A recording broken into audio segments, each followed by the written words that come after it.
अस्सलाम वालेकुम guys, welcome to bike पे नबी के। लास्ट मेरी जो वीडियो थी वो थी CB150F के ऊपर, और उस पर जो मैंने प्रोज एंड कॉन्स बनाए थे वो वीडियो मेरी फेमस गई है, वो अच्छी गई है। तो लोगों ने रिकमेंड किया है कि आप इस बाइक के ये बनाएं, इस बाइक के ये बनाएं। तो मैंने सोचा क्यों ना जितनी बाइक्स अवेलेबल हैं पाकिस्तान के अंदर, उन तमाम बाइक्स का प्रोज एंड कॉन्स बनाया जाए और आप सबके साथ उसको डिस्कस करूँ। क्योंकि जब मैं आपको प्रोज एंड कॉन्स बता दूंगा एक बाइक के, तो आपके लिए डिसीजन लेना काफ़ी ईजी हो जाएगा आपके रिक्वायरमेंट के हिसाब से। तो बेटा इन्वेस्ट के वीडियो को स्टार्ट कर लेते हैं।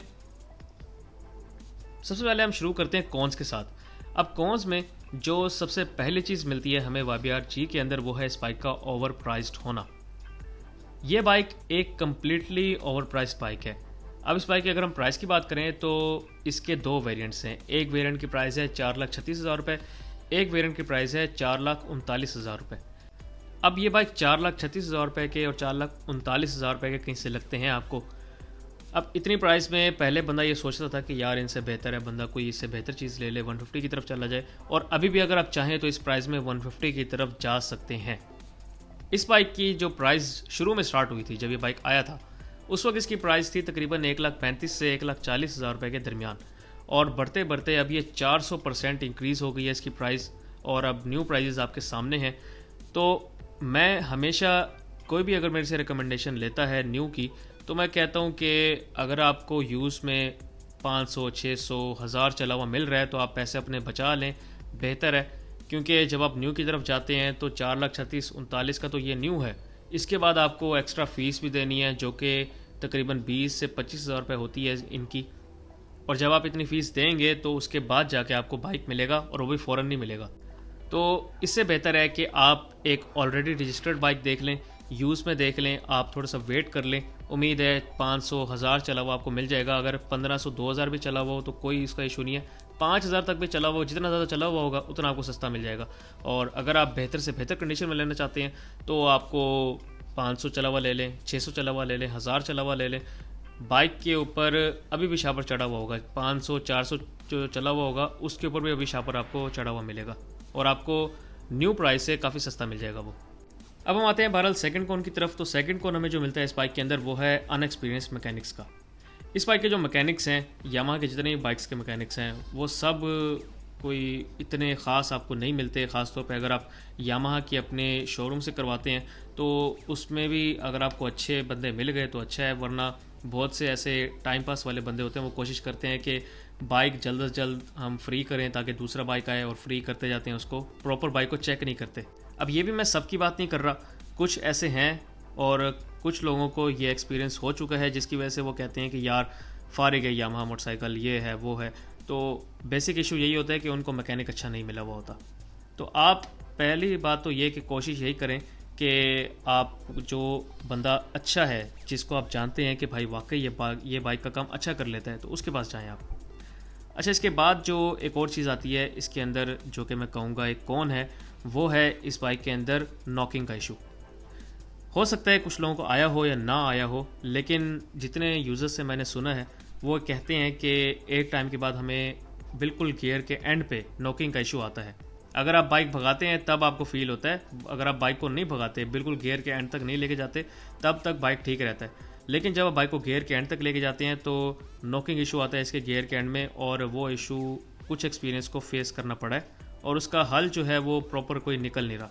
कोई कहता है कि फ़िल्टर प्रॉपर साफ़ नहीं होता, कोई कहता है जी पेट्रोल साफ़ नहीं है, कोई डिफरेंट वजहें देते हैं, कोई इसका प्रॉपर हल नहीं मिला अभी तक किसी को भी।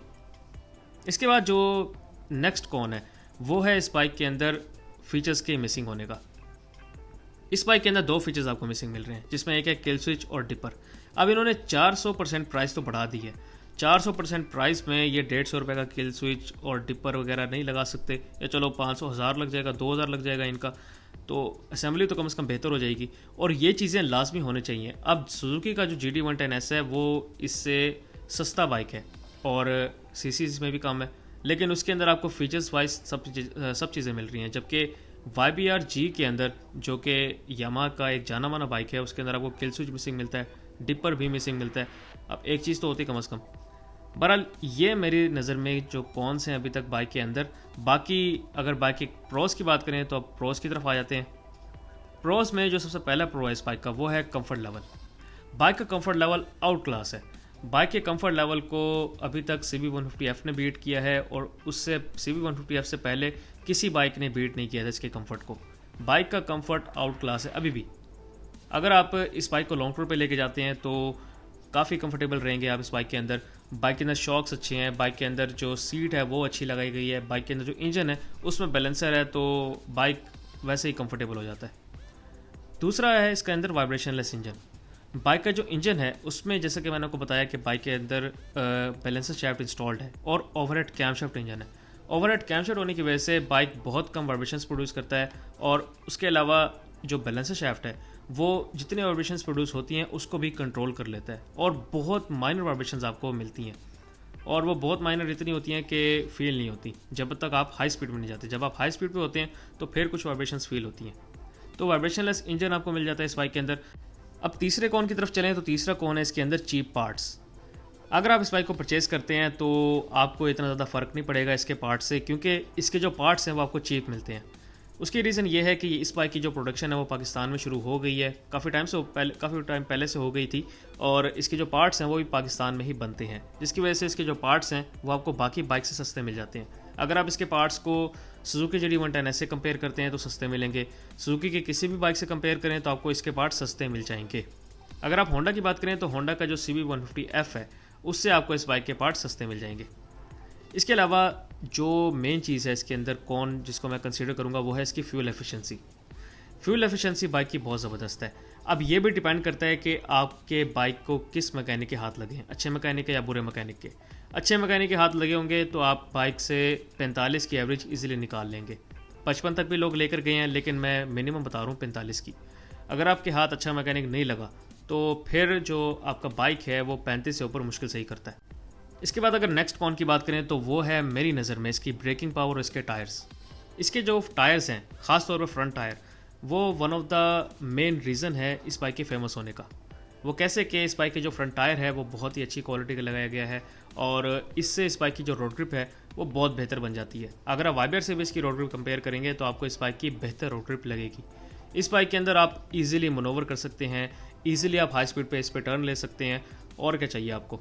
बाइक के टायर्स बहुत ज़बरदस्त हैं। और जहाँ तक ब्रेकिंग की बात है तो ब्रेकिंग में बाइक के अंदर आपको फ्रंट पे single piston caliper disc brake मिल जाती है, जिसकी वजह से बाइक की स्टॉकिंग पावर भी बहुत अच्छी है। और बाइक का जो फ्रंट टायर है वो अच्छा बनाया गया है, जिसकी वजह से जो बाइक की स्टॉपिंग है वो जल्दी हो जाती है, बाइक जल्दी रुक जाता है बिना स्लिप हुए। तो प्राइस तो मैंने आपको बता दिया है, तो आज की वीडियो का इख्तिताम यहीं पर करते हैं। उम्मीद है आपको आज की वीडियो अच्छी लगी होगी। अगर मैंने कोई कौन मिस कर दिया है तो वो मुझे लाजमी कमेंट में बताइए। Thank you very much. अल्लाह हाफिज़।